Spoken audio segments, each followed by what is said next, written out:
เช้าวันนี้อากาศดีในวันใหม่วันที่มีฝนตกผ่านไปและกำลังจะตกมาใหม่มองบนไปท้องฟ้าครึ้มด้วยเมฆหมอกเมฆฝนก็ไกลอยู่กันตรงนี้เมื่อเมียก็รอหลวงปู่อยู่ตรงนี้ออกมาได้เล่นกันได้ออกมาเล่นกันได้สักพักหนึ่งเนาะเดี๋ยวฝนตกเขาจะได้เข้าร่มกันอีกแล้วนี่ใครลูกส้มขาวเล็กส้มขาวเล็กวิ่งเล่นกับธรรมชาติก็ไก่อันนี้ใครเอ่ยบุญนำส้มอ่อนก็ไก่รูปหล่อคนดีรูปก็ไก่นี่น้องส้มนี่ส้มอ่อนเมื่อกี้จำผิดส้มอ่อนนี่ทองอ่อนเข้ามากับทองอ่อนนะไปเข้าในวัดเร็วนี่น้องสีลูกสี่นั่นใครกำลังมานะนั่นใครเดินมาแพนด้าเทาขาวใหญ่เดินมาก็แวกมองอะไรมาด้านนู้นโอ้นี่ก็การเล่นด้วยกันเลยมาด้านนี้เจนาวรัตน์มีเมียชุดนี้ออกมาอยู่ข้างนอกกันเนาะซึ่งเขาเป็นเจ้าถิ่นแล้วเจ้าถิ่นเขาจะไม่หนีไปไหนเป็นเมียที่หลวงปู่รับเข้ามาดูใหม่นะชุดดอกไม้กับชุดผลไม้อะไรนั้นกับชุดน้องนั้นอยู่ในบ้านนู้นเนาะเพราะชุดนั้นถ้าปล่อยออกมาคาดว่าเขาคงจะไม่อยู่กับเรามีหลายเหมียวที่เขาไม่อยากอยู่ก็มี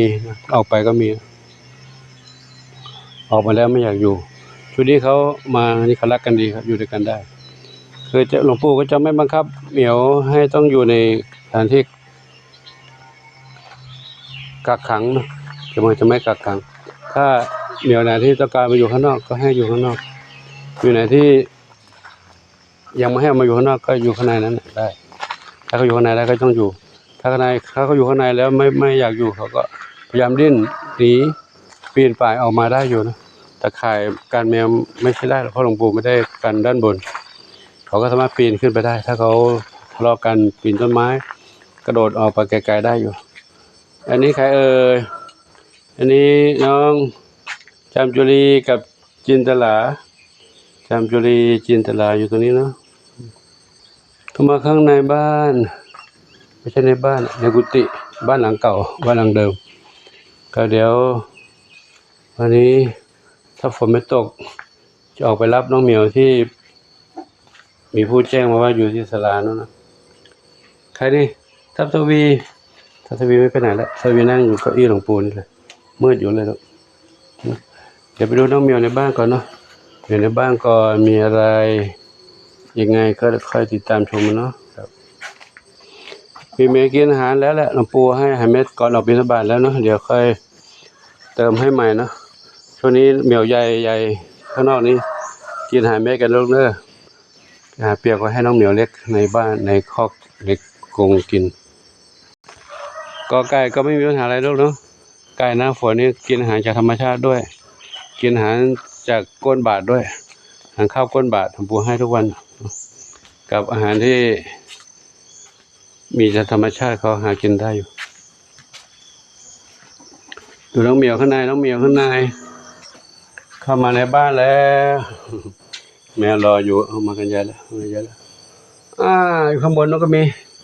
นอนไม่ตื่นเหรอนอนไม่ตื่นนอนตื่นสายเอาข้างบนก่อนดีกว่าเดี๋ยวผมเรียกข้างบนก่อนน้องอะไรน้องมีสุกกับทองอ่อนทองเล็กน้องใครนะดำเล็กหางกวักนี่ใครหนึ่งเดียวดำเล็กหางกวักทองเล็กมาทางนี้ก่อนมาทางนี้ปุยฝ้ายกับน้ำเพชรอยู่ข้างในใครอยู่ข้างล่างปุยฝ้ายอยู่ข้างล่างน้ำเพชรอยู่ข้างบนน้ำเพชรอยู่ข้างบนนี้น้ำเพชรข้างบนนะตอนนี้พื้นข้างนอกสวนเฉยๆอยู่นะสวนหญ้า ย่าแฉะอยู่อาหารน่ากินหมดไหมลูกกินเกือบหมดไม่หมดนะไม่เป็นไรลูกเดี๋ยวไว้เติมใหม่ได้เนาะมีFCส่งอาหารเม็ดมาให้น้องเหมียวได้กินกันแล้วเนาะเมื่อวานนี้ได้รับแล้วก็อาหารเปียกก็มีแล้วเรียกชื่อที่ไหนแล้วขายอยู่นั่นเฮงเฮงเฮงเฮงหนุ่มหล่อดำขาวเข้ามาเขาด้วยเหรอ เข้ามานี้ด้วยหนุ่มหล่อดำขาวหล่อดำขาวมากับน้องเล่นกับน้องมีสุขหนุ่มหล่อดำขาวเขาปีนไปออกไปมาได้อยู่สบายๆนะนี่ใครเพชรดำน้อยใครขาวเทาสุพรรณษามนชัยขวัญจิตบุญสมเฮงเฮงเจนเอาละอยากมาด้วยเหรอเข้ามาไหมมา เข้ามาไหมเปิดตู้ให้เข้ามาด้วยเข้ามาหรือเปล่ามาดินี่ไม่ให้ออกอุ้ยไม่เข้าเจนเอาละกับใครส้มขาวเล็กจะเข้าไหมเข้ามาก็ได้มาเด้อเข้ามาเอาเด้อเข้ามาไหมเข้ามาไหมไม่เข้าเหรอไม่เข้ามาลูกเข้ามาไหมลูกเข้ามาเร็วมาเร็วเข้ามาเร็วไม่อยากเข้าไม่เข้าเลยลูกอยู่นั่นก็ได้เจ้าหน้าก็ไม่เข้านะทุกครั้งอยู่ในนี้แต่ที่ไม่เข้า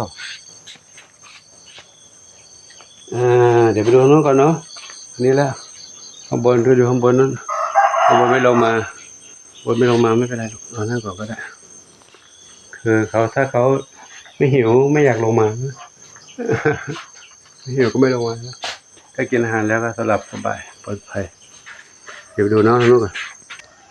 เต่าทองน้องมีบุญอยู่นี่เนาะเดินออกกำลังกายเขาจะเดินไปหาอะไรของเขาตามจินตนาการของเขานะ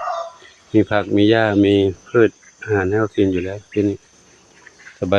ยอยู่ที่ปลอดภัยแล้วเนาะมีเมียมาเล่นด้วยเหรอเล่นกับเต่าทองไหมเล่นกับน้องมีบุญเนาะ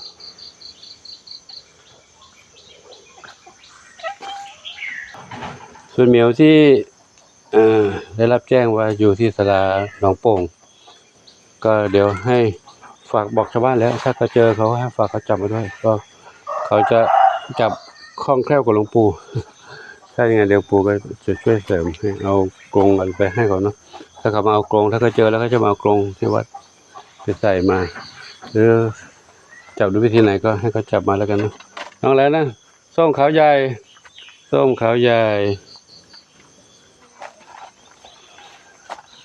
เล่นด้วยกันเนาะเดี๋ยวไปดูน้องเล็กในบ้านก่อนน้องดอกไม้กับน้องผลไม้อาหารไว้ตรงนี้กินกันไม่หมดเนาะนี่ใครชวนฝันใหญ่ใครแอบอยู่ตรงนั้นแอบอยู่ใต้นั้นลูกคนอยู่ดำสนิทเหรออันนี้สีหน้าส้มใครแอบดำสนิทอยู่นั่นเล่นกันส้มขาวใหญ่ดำสนิทนั้นชวนฝันใหญ่กินหญ้าเหรอชวนฝันใหญ่กินหญ้าแสดงว่าเขามีอาการท้องอืดน้องก็กินหญ้าเหมือนกันสีหน้าส้มถ้าเหมียวกินหญ้าแสดงว่าเขาต้องการระบายอะไรนะระบายท้องขย้อนอาหารเก่าออกมาด้านนี้ใครนี่น้องอะไรมะลิอยู่นี่เหรอมะลิไม่ไปวิ่งเล่นกันข้างนอกเปียกกันฝนเนาะสนามหญ้าเปียกมะลิกับใครนี่พี่กุลผมนึกชื่อไม่ออกมะลิกับพี่กุลใส่คอใส่โซ่คอขาวลายของเขานะลายเหมือนกับใส่สร้อยลายเหมือนใส่สร้อยคอขาวเส้นเล็กๆเล่นด้วยกันผมไปดูน้องดอกไม้อีก2 ดอกไม้2 ดอกชบากับกุหลาบชบากับกุหลาบชบาอยู่นี่ อยู่นี่ก่อนลูกนะหนูรอปูทำหมันก่อนเนาะถ้าได้ไปทำหมันก็จะให้ออกมาข้างนอกอันนี้ต้องควบคุมไว้ก่อนเนาะชบานี่กุหลาบอยู่ข้างล่างนี่กุหลาบนอนอยู่นี่กุหลาบนะก็เป็นธรรมชาติของน้องเหมียวนะเขาอยู่ที่แคบๆเขาก็จะออกแต่เราก็ต้องควบคุมไว้ก่อนถ้าออกมาแล้วมันก็จะไปไหนไม่รู้เพราะนี่เหมียวชุดใหญ่เนี่ยถ้าเหมียวใหญ่นี่ปล่อยออกมาแล้วเขาก็จะพยายามออกข้างนอกจนได้แหละเหมือนที่ผ่านมานะน้องอะไรนั้นออกไปแล้วอุ้ยเล่นเลย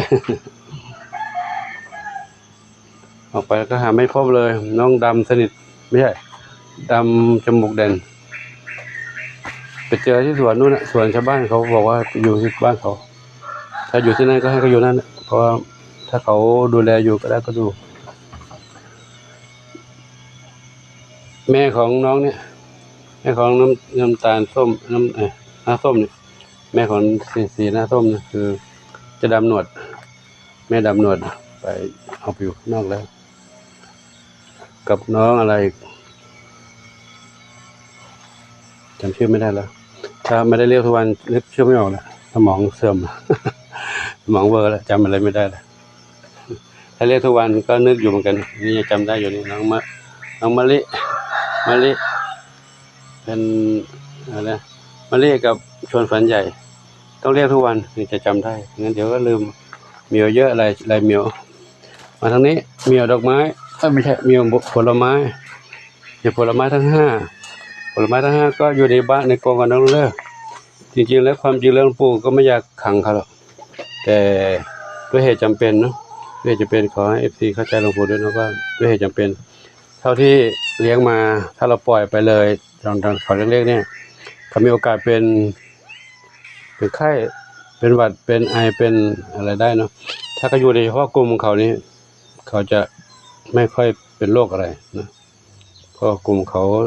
ไม่ได้รับเชื้อโรคข้างนอกเชื้อโรคที่มากับน้ำฝนเป็นเชื้อไวรัสที่เราไม่สามารถมองเห็นได้เนาะถ้าได้สัมผัสแล้วก็เป็นได้เลยพี่เมย์เป็นจะสังเกตเห็นน้องเหมียวเนี่ยเขาเป็นกันครับเดี๋ยวหลวงปู่ขอนำภาพอันการให้ทุกท่านรับชมให้ดีก่อนเนาะเห็นน้องเหมียวครบหรือยัง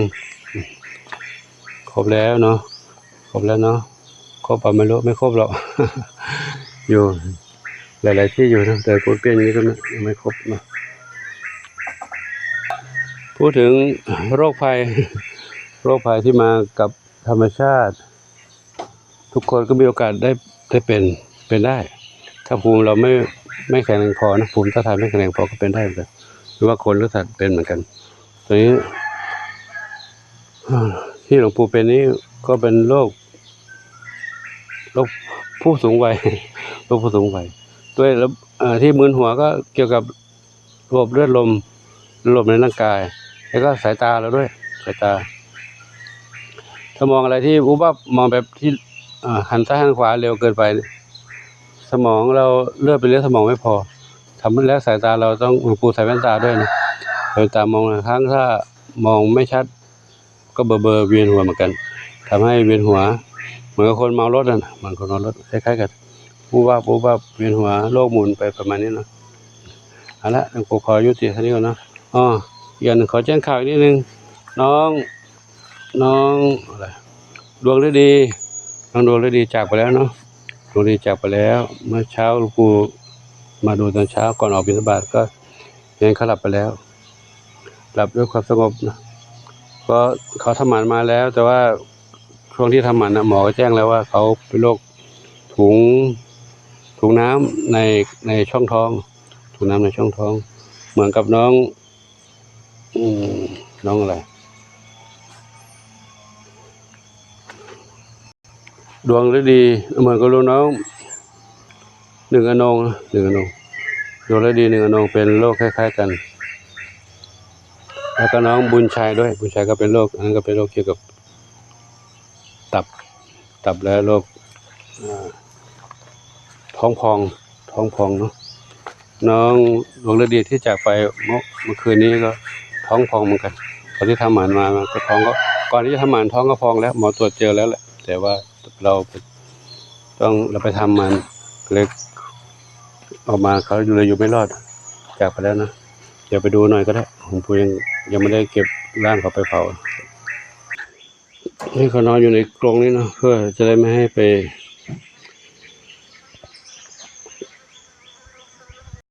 แพร่เชื้อโรคกับเหมียวอื่นเดี๋ยวกรงนี้ถ้าหลวงปู่นำร่างเขาไปเผาแล้วก็ค่อยทำความสะอาดกรงนี้นะครับก็ขอน้องดวงฤดีไปถูกภพภูมิที่ดีทุกเนออนิจจาวัฏสังขาราอุปาทวายธรรมิโนอุปชิตวานิรุชันติเตสังวูปัสสโมสุโคไปสู่ภพภูมิที่ดีเนาะสู่สวงสวรรค์ไปเป็น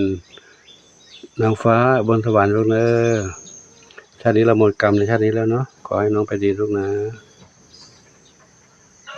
และเดี๋ยวขอจบคลิปนี้ไว้ที่นี่กันเนาะขอมุทนาสาธุขอหน่วยพรทุกคนทุกท่านมีความสุขสมปรารถนาทุกการทุกท่าน